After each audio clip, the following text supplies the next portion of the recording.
कुछ ऐसा हुआ है कि आदमी हैरान और परेशान है। मुल्क का प्राइम मिनिस्टर ऐसा लगता है कि चीफ मिनिस्टर सिंध ने उसकी जगह ले ली है। कल वजीर आजम पाकिस्तान ने लॉकडाउन का इंदिया तक देने से इनकार कर दिया था और आज DGISPR लॉकडाउन का ऐलान करके जा चुके, which was definitely need of the hour. वजीर आजम पाकिस्तान को सूरत हाल की संजीदगी का अंदाजा क्यों करना हो सका जबकि वो मुंतखब वजीर आजम है। लॉकडाउन जो है ये हाई प्रिकॉशनरी मेजर्स हैं। जी हाँ, ये हाई प्रिकॉशनरी मेजर्स हैं। तो वजीर आजम ने क्यों प्रिकॉशन नहीं ली? DGISPR को क्यों सामने आना पड़ा? यही तो पूछ रहा हूं मैं। अब वो घर पे बैठे हैं।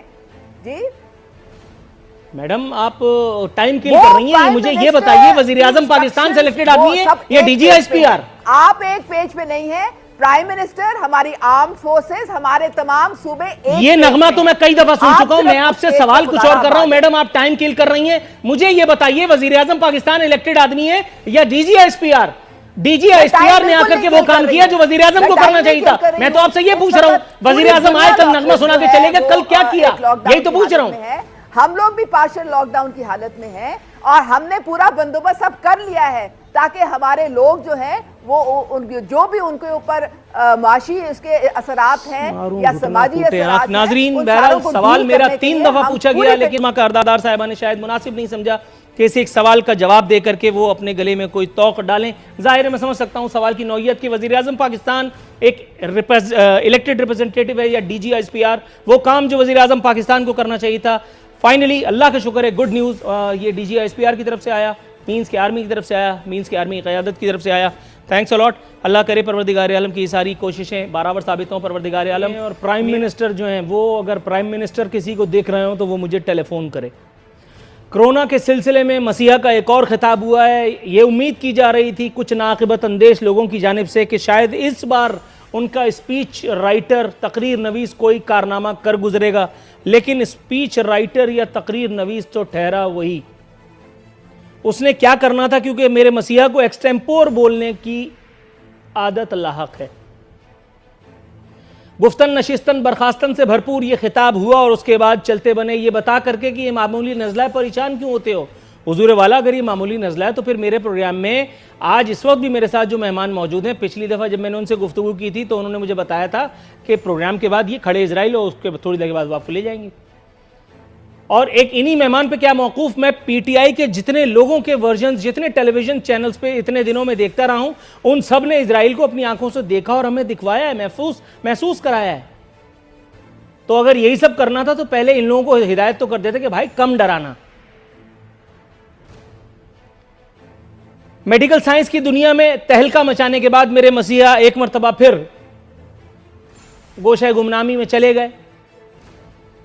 यहां बड़े बड़े अजान अपने कुलूब को पकड़े बैठे हैं कि हाय अल्लाह, हमें क्यों ना पता चला कि ये मामूली सा फ्लू है। इटली वाले सोच रहे हैं कि यार अगर इतना ही बड़ा मसला था, अगर इतनी छोटी सी बात थी तो फिर क्यों हमने हज़ारों की तादाद में जो है वो लोगों को गंवाया। फरमाते हैं कि यूरोप और अमेरिका वाला मामला होता तो लॉकडाउन करा देता, जैसे कि ये आपके बस में ही था।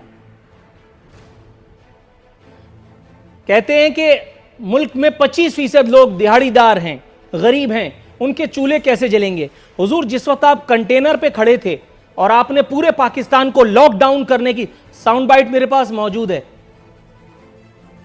इस वक्त मौजूद है, चला सकता हूं लेकिन वक्त बचाने के लिए नहीं चला रहा। आपने कहा था कि मैं फलां तारीख को फलां जगह जाऊंगा, फलां तारीख को फलां जगह जाऊंगा, फलां तारीख को कराची जाऊंगा, फलां तारीख को पूरा मुल्क बंद करूंगा। उस वक्त क्या मुल्क के गुरबा इमिग्रेशन ले चुके थे कनाडा की? लेकिन उस वक्त मेस क्रिएट करना मकसूद था इस इक्तदार को पाने के लिए। इसलिए आपने यह भी नहीं सोचा कि उस वक्त उन गरीबों पर क्या बीती होगी। जिस शहर आप गए हैं वो शहर बंद हुआ। फरमाते हैं कि जिस तरह चीन फतेहयाब हुआ हम भी हो जाएंगे। हुजूर, चीन सुम्मुन बुकमुन कायदीन की वजह से कामयाब नहीं हुआ। चीन ने कुछ ना कुछ किया, कुछ ना कुछ हिलजुल की। चीन के लोग आकर के हवाई फायर करके नहीं चले गए। वहां गुफ्तार के गाजी नहीं पाए जाते मेरे ख्याल है हमारे यहां की तरह। मीडिया पर अलबत्ता उन्होंने अच्छी जिम्मेदारी दी है। मीडिया को कहा कि जी आपने सनसनी नहीं फैलानी, ये काम आप मेरे लोगों पर छोड़ दिए, हम ये काम अच्छा कर लेते हैं।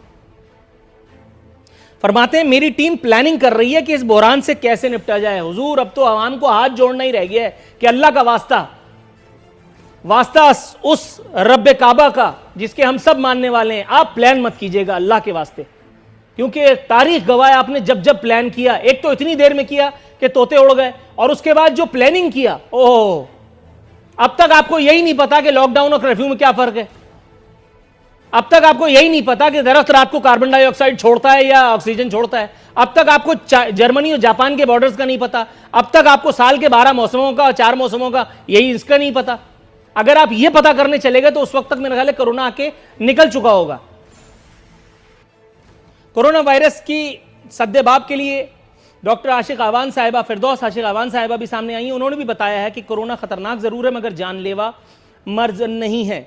लेकिन ऐसे एक वक्त में कि जब हबड़-दबड़ अफरा तफरी इतनी है, लिसानियत के नाम पर वोट देते थे और अब एक मरतबा फिर ये तब्दीली के नाम पर ठगे गए। अच्छी बात है बच्चों, अगली मरतबा फिर किसी और वक्त में डसे जाओगे, थोड़ा सा और तवक्कुफ करो। फरमाते हैं कि अवाम की जिंदगियां अजीज हैं, 15 दिन तक ये लॉकडाउन जारी रहेगा। ताहम इस दौरान में कराची में पब्लिक ट्रांसपोर्ट कारोबार सब बंद हो चुका। शहरियों ने, जाहिर है कि वो शहरी भी तो पाकिस्तानी ही हैं मेरी तरह और आपकी तरह, वो कैसे मान जाएंगे। लुच्चे लफंगों की टोलियां शहर की मुख्तलिफ सड़कों पर बाइक गर्दी करती नजर आई, घर से चाय बनवा करके रोड पर पीते नजर आए कुछ। ये देखिए आप लुच्चे लफंगे। वालदैन चूंकि ऑटो मोड पे लगा करके चिल मोड पे चल रहे हैं आजकल बच्चों को कि जाओ बेटा देखी जाएगी जो होगा, उसके बाद फिर अस्पताल हैं और हम हैं, उसके बाद फिर हुकूमत तो है ही गिरबान पकड़ने के लिए। लेकिन इसमें अच्छा ये हुआ कि सिंध पुलिस ने और रेंजर्स ने जो हाथ आया उसकी अल्हम्दुलिल्लाह ऐसी तवाज़ो की इन्वर्टेड कॉमाज में कि दे मार 4.5। वजीर आजम के स्पीच राइटर को कोस कोस करके मेरा तो गला बैठ गया। लेकिन बहरहाल उस बेचारे गरीब की भी क्या गलती, उसको सामने वाला ही इतना इन्वर्टेड कॉमाज में कॉम्पिटेंट मिला कि जो किसी को खातिर में ही नहीं लाता। मैडम ये बताइए कि इस स्पीच की जरूरत क्या थी जबकि हाथ पल्ले कुछ नहीं था। और ये जो इतनी सारी बातें उन्होंने की जिस पर मैंने ये पूरा इंट्रो दिया, कह रहे हैं कि यूरोप और अमेरिका वाला मामला अगर होता तो लॉकडाउन कर देता और गरीब का ख्याल आ गया। वो कंटेनर पे गरीब का ख्याल नहीं आया था। आज वो गरीब जो 75% लोग मर सकते हैं, खुदा ना खास्ता माज़अल्लाह मुतासिर हो सकते हैं, अल्लाह ताला कभी ऐसा वक्त ना लाए, मेरे मुंह में खाक, उन 25% गुरबा की वजह से इन्होंने 75% की बलि देने को के लिए चांस ले लिया। कुछ फरमाइए।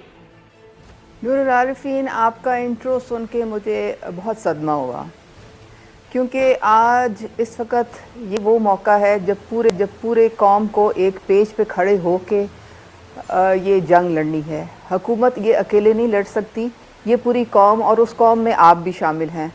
मैं ये आपसे एक हम्बल अपील करूंगी कि सियासत और ये गिले शिकवे बिल्कुल होते रहेंगे। आप मीडिया जो है हमें बहुत उसकी कदर है, हम उसकी बहुत रिस्पेक्ट करते हैं, और जहाँ जहाँ मीडिया पॉइंट आउट करता है कि ये कमी बेशी है, यहाँ आप देखें, उधर आप देखें, फ़ौरन उसको वहाँ पे जो है वहाँ पे दुरुस्तगी की जाती है। लेकिन इस वक्त जो है prime minister Imran Khan, national coordination जो कमेटी है, इस वक्त तमाम कौम, तमाम पॉलिटिकल पार्टीज, तमाम आर्म्ड फोर्सेस सब जो हैं ये जंग लड़ रही हैं। हमारे डॉक्टर्स फ्रंट। मैडम थोड़ा सा तवक्कुफ कीजिएगा, जो आप मुझे बता रही हैं वो मैं पहले से जानता हूं, लेकिन आपने मेरे इंट्रो पे सदमे का इजहार तो फरमा दिया। ये जो मुल्क के इतने जय्यद सहाफियों की राय मैंने इमरान खान साहब की तकरीर पर आपके खिदमत में पेश की, आप इसे भी अक्सर मुस्तरद करती हैं। बिलावल भुट्टो साहब ने जो एतराज उठाया और दुरुस्त उठाया, आप उसे भी मुस्तरद करती हैं। जरा मुझे बात मुकम्मल देखें, कर लेने दें। देखें, बात मुकम्मल कर लेने दें। जो गरीबों का जो दर्द प्राइम मिनिस्टर इमरान खान के दिल में है वो सब जानते हैं। सिर्फ वो कह रहे थे कि हम आहिस्ता आहिस्ता उस स्टेज पे बढ़ें। देखें, इंडिया में भी ये हुआ था, 22 को उन्होंने कहा कि जी 1 दिन, और 1 दिन को वो 14 दिन पे ले गए। यहाँ पे भी हमने लोगों को पहले हमने उनका माइंडसेट उस तरफ किया, जब वो घरों में एक दफा उनको बैठ गए, फिर हमने उसको अब एक्सटेंड कर दिया है। तो ये जो पार्शियल लॉकडाउन है इस वक्त पूरे मुल्क में है, और ये अब हमारे पास हमने वो एक सोशल प्रोटेक्शन का जो एक हमने लाए अमल था वो भी तैयार इस वक्त कर लिया है, जिसमें हर 70 लाख ऐसे गरीब हैं जिनके घर में राशन पहुंचाना हुकूमत का फर्ज है। मैडम थोड़ा सा तवक्कुफ कीजिएगा, मैं आपकी तरफ आता हूं।